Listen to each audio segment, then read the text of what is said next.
So here's the account we have, and we can see first by default all the items are just rolled up. But if we look at our cloud services, if you remember from the diagram that we really had two cloud services. We had the first one, which was containing the Active Directory, and then we had the second one, which was the rest of the farm. So if we drill into the farm cloud service, what we can see is that for this cloud service, I'm using 18 cores. So you can see the number of cores I'm using for this farm. So remember Corey talked about the hands-on lab. The hands-on lab, we're using 14,000 cores. So for this, it's a fairly small farm. Then what I can do is I can actually see information about the cloud service. So for example, I can see here what the entry point to that cloud service is. We can see the instances that are running. So here are all the virtual machines that are in that cloud service. So if you remember my diagram as a container, these are the virtual machines that are running in that cloud service. We can look at an individual virtual machine. So here's our app server that we have running. The app server itself is using 8 cores, and I have an endpoint turned on. And you can see the endpoint has a random public port for the RDP, and then the 3389 for RDP. But I've also mapped the central admin port number so that I can actually log into central admin from this machine. You can come back to the dashboard, and connecting is, as you saw Corey do earlier, a simple RDP connection.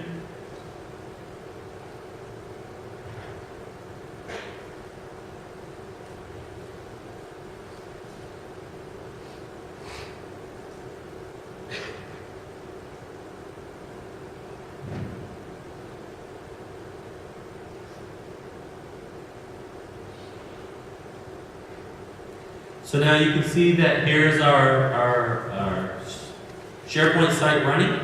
So we have our SharePoint 2013 site running. One of the things we can see here is I have central admin. So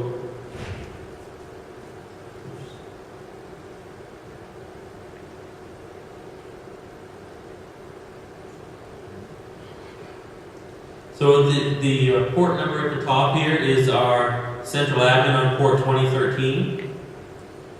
We can see that I have my site here, which is just this site, because by default I'm coming into the web front end, but the app server itself can also serve as a web front end if you wanted to do that as well. In this case, I'm not passing web traffic to it other than the central admin site.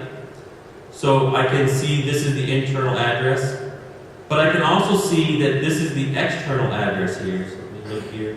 So this address right here is the cloud endpoint into my farm.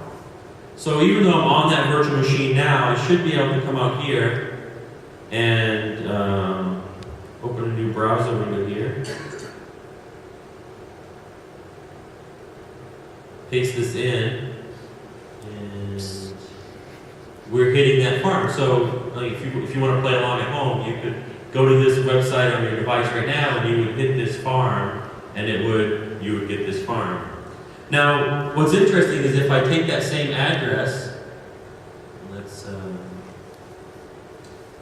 go to port 2013, I'm going to hit my central admin site, log in.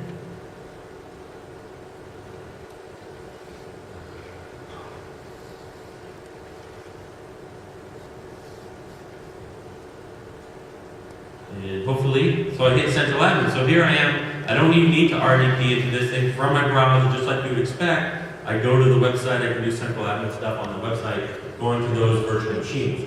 Now what's interesting is if I come back here to just the page, one of the things I've set up, if you look at our farm here again real quick. If I look at this web front end here, number one, and look at the endpoints, I can see that I have an endpoint that I've labeled HTTP, put any name you want to there. It's on port 80 and it goes into port 80. But if I go here and do edit, what you can see at the bottom is it's telling me that, hey, this endpoint is part of a load balance set, and load balance set has, those machines as part of the set. So if you want to verify or validate or add additional machines to the set, you can do that from here. So now what happens is that when I come to the site here, you can see that I'm hitting the load balance machines, right? No, you can't see it because it's load balance, right? You have no way to know. But a quick trick is that if you come down here, I've actually modified the master pages on each one of the web front ends, which you shouldn't do in production, so I didn't tell you to do that. You can see that I've modified the master page to label the web front end that master page is being served from. And you can see that one's web front end 1. And so if I come back here and refresh the page, we get number 2 on the next one. So every time I'm refreshing, we get some round robin, and there's caching involved, so you may not get exactly the same one. But in general, we're going back and forth between the web front end 1 and 2 to show you that we have this load balancing turned on and working. And in fact, this one is using custom probes, which I'll show you in the next talk. But other than that, just stand up a virtual machine, install SharePoint, run psconfig, point it to the SQL Server database that you stood up. You have Active Directory installed. So it's really no different than what you're doing today. It's just standard SharePoint being installed on a virtual machine. It just happens to be that virtual machine is running in the cloud. So with that, I have a whole another hour and a half next door. If you're interested, I'm going to go through all the code, show you how to do this, show you how to set up developer farms, and show you how to price this out and tell your boss how much it's going to cost, and so on and so forth. And we'll do that at the end. But I do want to leave a few minutes. We have about 5 or 6 minutes left.